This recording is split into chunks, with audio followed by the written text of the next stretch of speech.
And I don't like to make these issues of national security partisan, because it's important that our country be united in moments like this. But we cannot ignore that the flawed foreign policy of the last few years has brought us to this stage. Because we have a president who believed that by the sheer force of his personality, he would be able to shape global events. We have a president that believed that by going around the world and giving key speeches in key places, he could shape the behavior of other nations and other people. We do not have the luxury of seeing the world the way we hope it would be. We have to see the world the way it is. And we must address these issues before they grow unmanageable. And they threaten not just our freedoms, but our economy.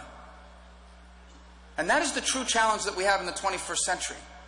And we must confront them with a seriousness of purpose that requires an American foreign policy deeply rooted in our values and in our moral principles.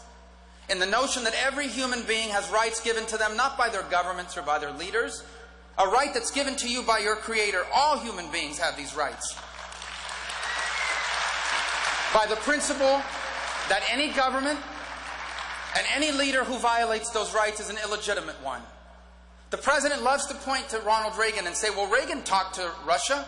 Reagan talked to the Soviet Union. Why can't we talk to Iran? But there's a difference.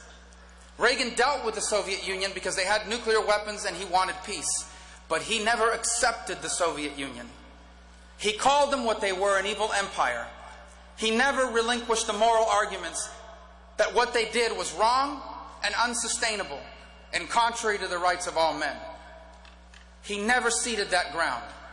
He did not fall victim or in the trap of moral relativism in foreign policy, where we somehow look the other way at these violations of human rights that occur all over the world in these countries and accept them as a normal type of government, just a different type of government. There is nothing normal or acceptable about a government that does not allow you to worship as you please. There is nothing moral or acceptable about a government that forces women to have abortions.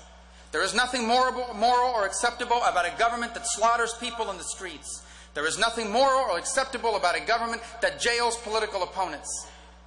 There is nothing moral and acceptable about governments that sponsor terrorism as a tool of statecraft. And we should never accept any of those things as a legitimate form of government.